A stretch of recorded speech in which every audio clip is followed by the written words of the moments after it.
In this video, we'll explore exponential functions, and we will refresh your memory on what the graph of an exponential function looks like.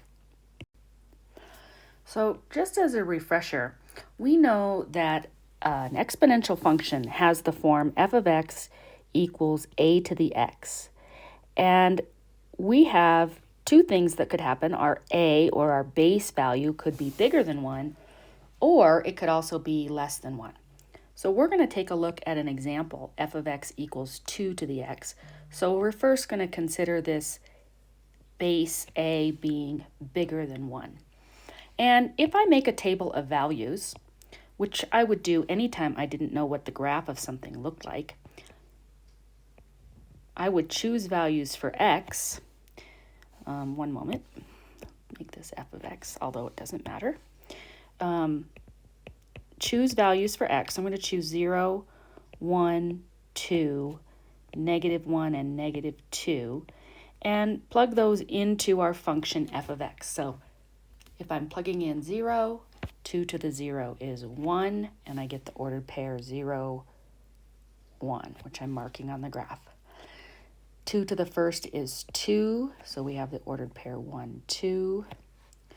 2 squared is 4, so 2, 4 is another ordered pair. -1 would give me 1/2.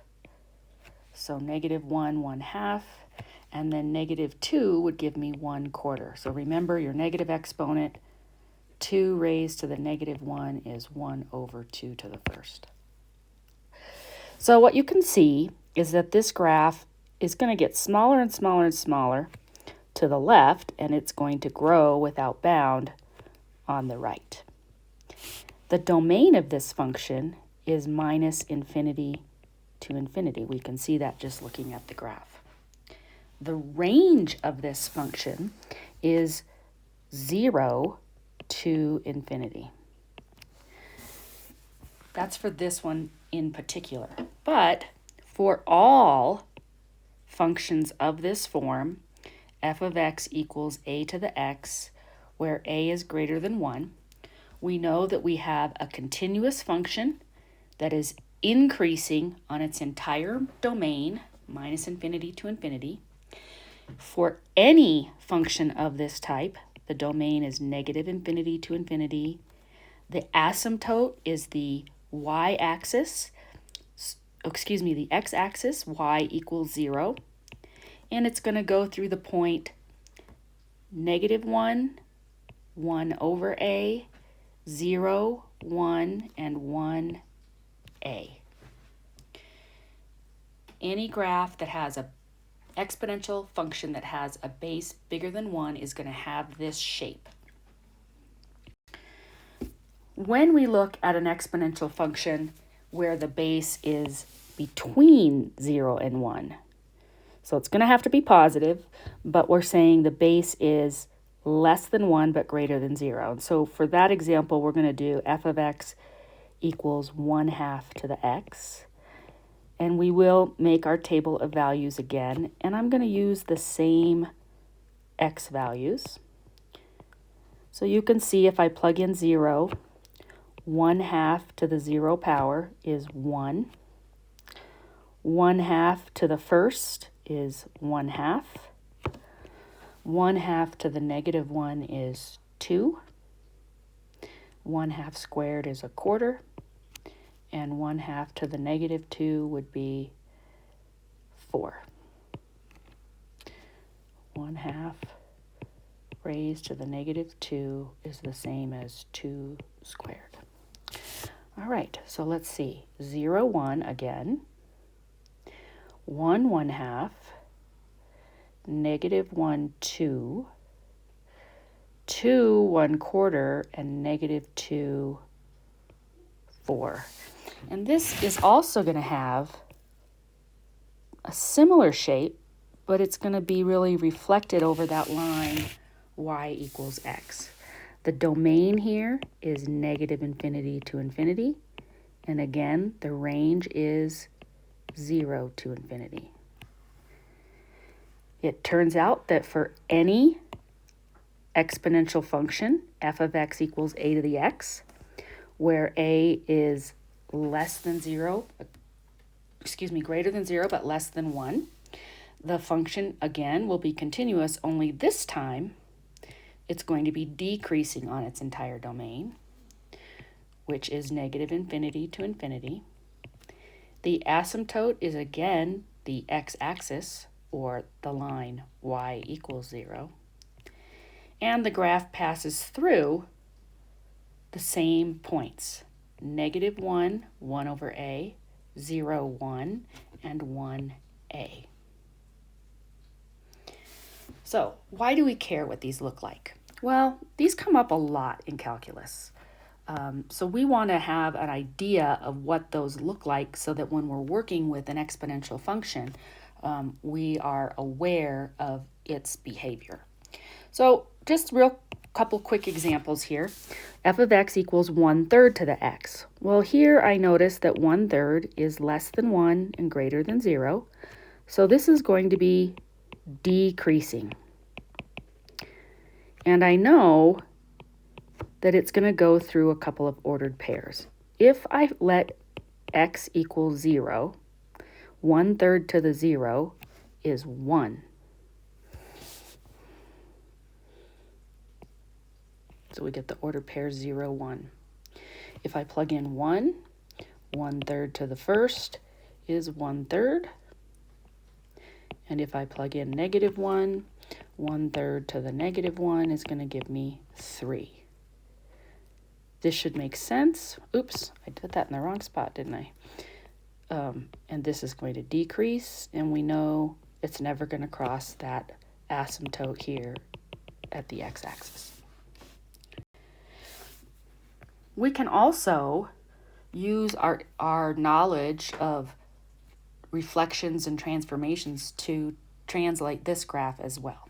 So let's take a look at f of x equals negative 3 to the x. Now this is important. This is the graph of 3 to the x, and then the negative signs out here. So it's not negative 3 to the x. Be careful there. When we look at that, well, we know 3 to the x is going to increase like this, and we know it's going to go through 0, 1, and 1, 3. So putting a minus sign in front of it is going to reflect it, and it's going to go through 0, negative 1, and 1, negative 3. And it will look like this.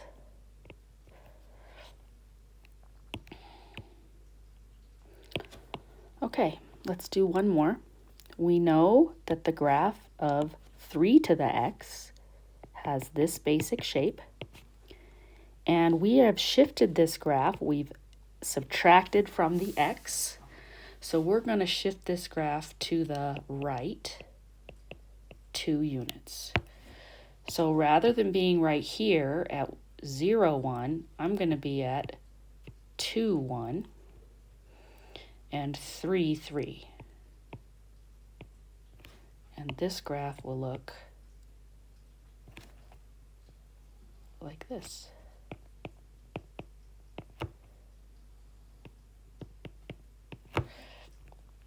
So I sometimes find it helpful to kind of sketch in that basic graph before I shift it, if that helps you.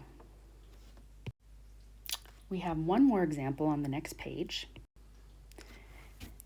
This one has been shifted both to the left 2 from this and down 2 for the minus 2. So again, I'm going to sketch in that 3 to the x, which we know is going to go through the point 0, 1, and 1, 3. So this yellow graph here is just 3 to the x. We're using it as a guide. And then I'm going to take these 2 ordered pairs and I'm going to move them. And I'm going to move them left 2 and down 2. real quick before I do that, I know that this asymptote that was here at the x-axis is going to move down. So I'm going to draw that in. I want to make sure I don't cross that. And then I'm just going to take this point that's at 0, 1, and I'm going to go left 2, down 2. And then at 1, 3, I'm going to go left 2, down 2. And I'm going to get some shape that looks similar to this. I would have one more thing to say about these exponential graphs, and that is a graph that we use all the time. F of x equals e to the x. This is huge. Comes up in calculus all the time. And what you want to remember is that all exponential graphs are going to go through this point 0, 1, and you have to know kind of what is e. Well, e is approximately 2.718. And as that is bigger than 1, then our graph is going to be increasing, and it's going to have a horizontal asymptote here at the axis, and it's going to go through 0, 1. So we're going to have this 0, 1, and then 1 e. This comes up all the time because we often are solving and we get something that says e to the x equals 0, and we can tell right away because we understand the graph that e to the x is never going to be 0. That concludes this video on exponential graphs.